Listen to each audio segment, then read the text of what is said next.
Hello, YouTube. This is the Galley La Podcast, and today we are going to be doing a quick review of the first season of Tower of God made by Crunchyroll. And because we're going to be reviewing episodes of season 2 coming out soon.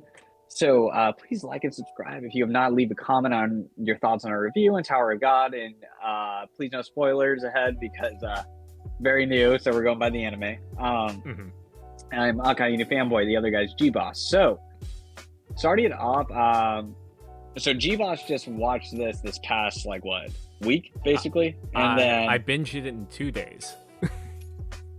there we go. And then I watched it when the anime first came out, so it's been a couple of years for me. And I just have a deep love for this show. I really liked it a lot. And I know Crunchyroll's kind of produced like God of High School and Solo Leveling too. You know, these similar types of stories, right?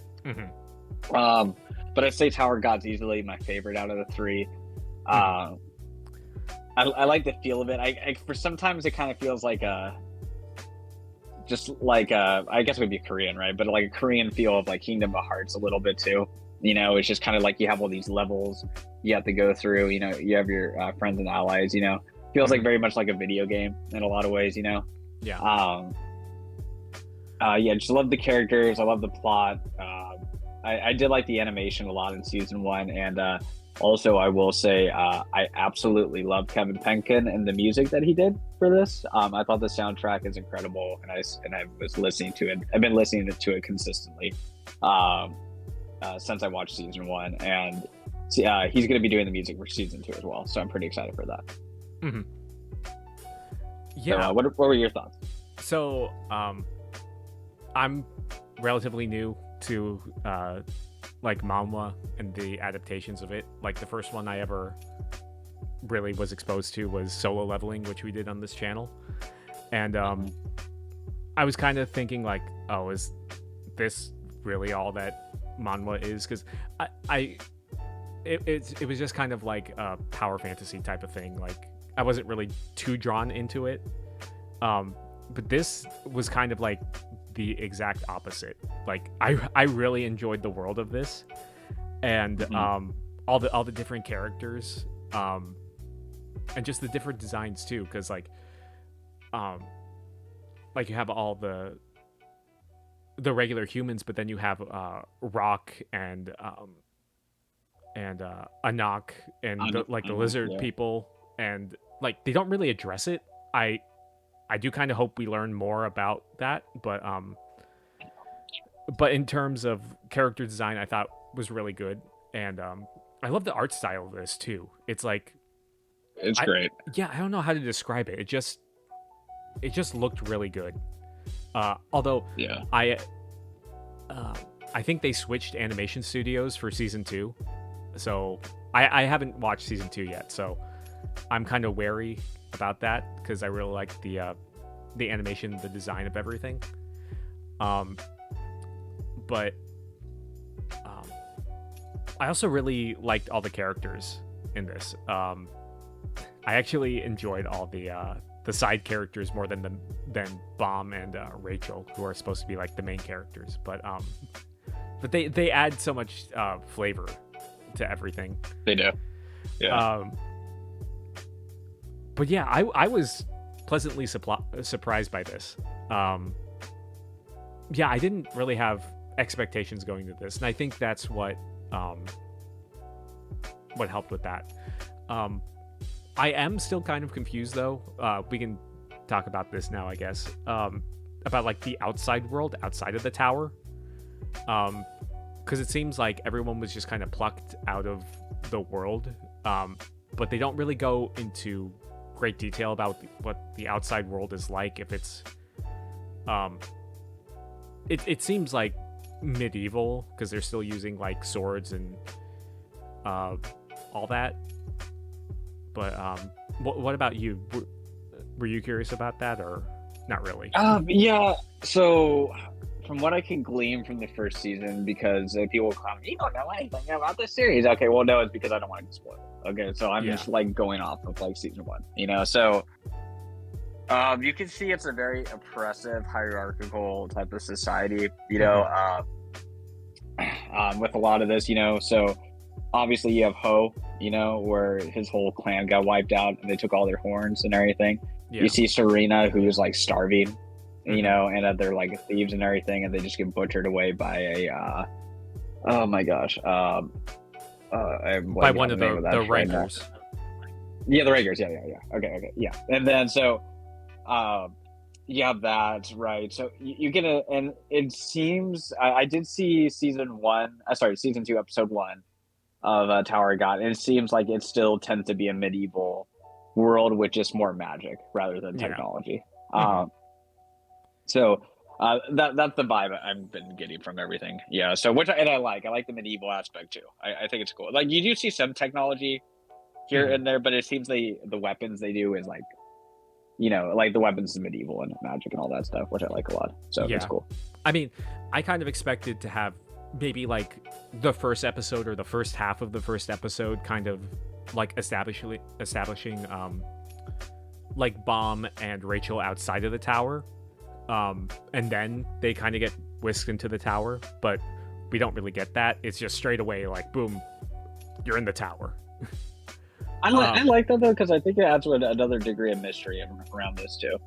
Yeah, I mean, I like the mystery, but it's you're literally being thrown in the deep end with everything here. Yeah, and you're kind of learning as you're going. You don't really have any foundation of what the world is like outside the tower. You tend to learn it through the side characters, not them, because Bam has like a type of amnesia too, right? Yeah. And everything. Yeah, but, right. So, I mean, I don't know. Like, Bomb is like, I mean, I guess he's supposed to be this type of character, but he's just so bland, and hung up on Rachel. But I guess that is his character, but all the other characters were so much more interesting to watch. Even though he's supposed to be like powerful and everything, but like Kun and Rock were really fun. I love Rock calling everyone turtle. He wasn't the coffee turtle to the test instructor. Yeah, to Hongsu. Yeah, the coffee turtle turned me small. Yeah, the black turtle, the blue turtle. Yeah. Rock's one of my faves. He's incredible. I love him. Yeah. But the other thing was I also really liked how everything is kind of like this game. It reminds me if the entire series was the Hunter exam from Hunter x Hunter.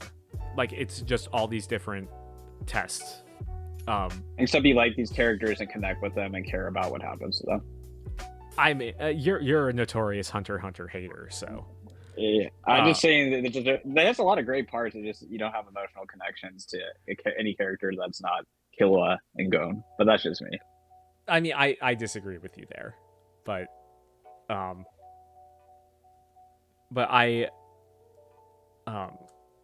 think right away I connected with a lot of these characters. Mm-hmm. But I'm really interested to see like going forward more about like the princesses and especially like the weapons, because I thought Bomb was gonna have that sword, the Black March. Yeah, the whole time I thought that was gonna be like, oh, he's gonna have to use this weapon and he's gonna be overpowered with everything. And it's like, no, he's kind of like not even using it at all. Yeah, there's a lot of undercutting of expectations in this, where, well, obviously the Rachel betrayal, and then he gets separated from the main group, and one of my favorite lines of this whole show is when Kun told, so first Rock's crying when that cry he does in the anime was like so good, like well acted. I know he's a dub and I sub, but when he cried when he heard of what happened to Bam and everything, I thought that was like really touching. And then when Kun told Rachel, "I wish I met him before you did," that was great. Like that, I was like, yeah, that's a great bro moment. That's solid. And Kuhn's like a relatable character, just like the jaded person that's just been ripped up and down in his life, you know. And the just that test too, when you have the doors, you know, and he can't trust anyone and everything, you know, and then he started to trust Rock, who just built it completely on intuition and everything. Like, the tests complement so well, the characters complement each other so well. I think it's just not, oh, this is a brutal test or exam or anything like the Hunter x Hunter thing, right? But it actually brings out a character development so well, and then it also adds even more layers onto the universe they live in, you know? Yeah, I mean, I think all that can be said about Hunter x Hunter as well, but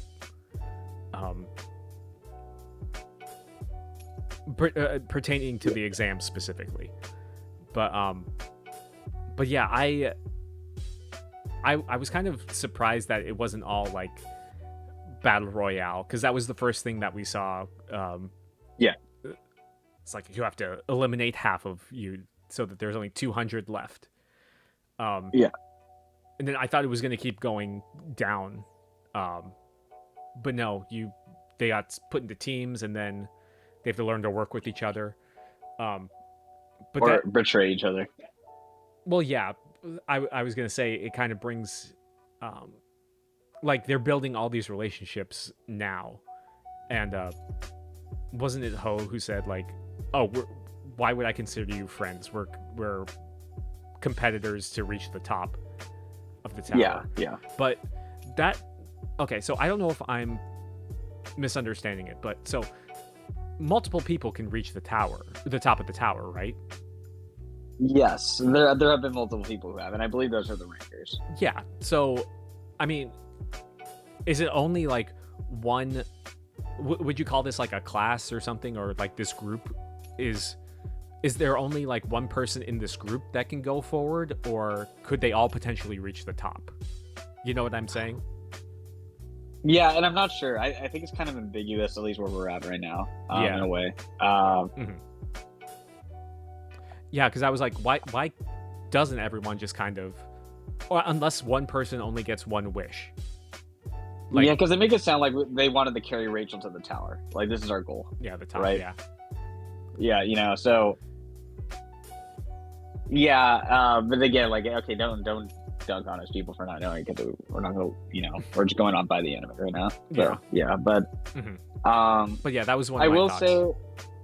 Yeah, and I will note, I know there's been criticism leveled at the first season because they cut out some stuff from the webtoon and everything, so... Oh, I didn't know that.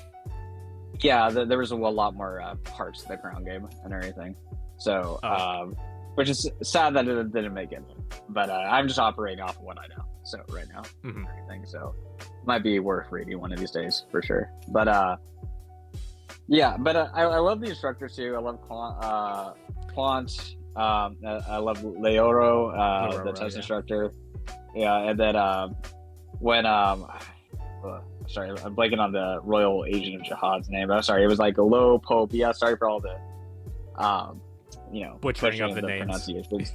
Yeah, but when he was going against Hong Su, the test instructor, you know, where he like shoots all of his fish at him, and he's just like smiling and standing in one area. I thought that was like and that soundtrack too from Pet Kid was just like phenomenal. Yeah, it was like a great fight. Yeah.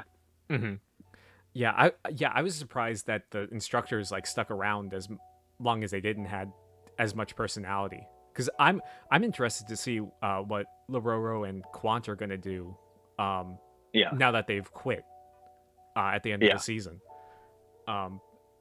Because they're like smelling bullshit. Like something's not right here. So they're gonna be like their own investigative team, which is interesting. Like between, I think the end of the first season, for me, I didn't expect the betrayal, Rachel's betrayal. Okay, cool. I'm glad that, yeah. Were you expecting it, or? I was hoping for it. I got some inklings here and there, and just like from her character gave me some bad vibes, you know. Yeah. But her betrayal is one of my favorite parts in the entire series, actually. Yeah. It's just like, it's just great to hate a character like that, you know, and everything. But I think the end of season 1 set up everything really well with the instructors going off to investigate their thing, and the whole group climbing the tower, but Kun doesn't trust Rachel, and Bomb meeting up with the red-haired girl. I forget her name. It's like Hua Run or something. Yep. That's how you pronounce it. Who is like a guide, which navigator is it? Yeah, how they, at least that's how they send the sub. Yeah, navigator for the sub. Yeah. But yeah, I thought that was really interesting. Because she, like the Evan guy, the guide for Yuri, was like said that she was one. But I didn't expect her to go to Bomb to do that, and I'm interested to see how his character will grow from this, because he's so loyal to Rachel that I hope he doesn't like fall into I gotta meet back up with her, because isn't that how he ended? Like all I know is that I gotta get back to Rachel, but I hope he develops more into his own character. It's kind of ambiguous how they leave him in the end, to be honest, because I watched back that scene. In some ways it's slightly ambiguous. You can read it in some different ways. But yeah, I don't know. So, and also, I just say I love Anak. Phenomenal character too. I thought she's great. Her flashback like hit me so hard. Like it was great. And Dorsey, great. I thought I enjoyed her mini flashback too. I thought it was great. And we don't know as much about Yuri, but I like her a lot as a character too. Yeah, I'm interested to see how they'll develop all of them. I do like how they don't make them so overpowered. They're overpowered just enough to be better than a lot of people, but still face challenge. Yeah, it was interesting. That one royal agent was really giving them a run for their money. Yeah, you know? But then Yuri comes in and like no sells it. Devastates it. Yeah. So I thought that was cool. And I will say, since I hated on Hunter x Hunter, I must extend my hate to solo leveling. Bam's powerful, but he's not insanely broken. You know, like you don't get that vibe there. You know. Yeah. And so I thought that was like good to see. I think there's like a lot of characters you could say that like rival him in strength, you know. So I actually like really enjoyed that a lot. And then also it's just more than just like power up for the sake of power up, you know. It's just like, I don't miss that show. I don't just leave it at that, you know. I mean, it makes a lot more sense that we find out that he was the one that was chosen instead of Rachel. And I love the envy and the greed, malice that comes from her. You know, with that, it drives her nuts. And just her psychotic laugh in the last episode just encapsulates that envy and nastiness in her heart, where she's like the farthest thing from a star. Yeah. I mean, she was just kind of bland up until her betrayal, which. Like I still don't like her, but I think I don't like her for a different reason now. Not that she's boring. That's like, oh, you're a piece of work. You're you're a bad person. Hayden calls her like a worthless piece of trash, I think. It's something to that effect, you know? Yeah. Like he's just like talking all this shit to her. Like right off the bat, you know? And I think Hayden's character is interesting too, how he's like developing everything, you know, where just all the little tricks and schemes he did with the Bam assassination attempt and all that. So I'm kind of curious to see how that continues. Yeah. What's that character's goal? Yeah. I am interested though, because in the credits, I do watch the credits because the song is actually good, but Bam is credited as the 25th bomb, which I'm like, okay, what is that? What do you mean by that? Like we don't know anything about him, but we know that just from the credits. It's not brought up anywhere else. So, right.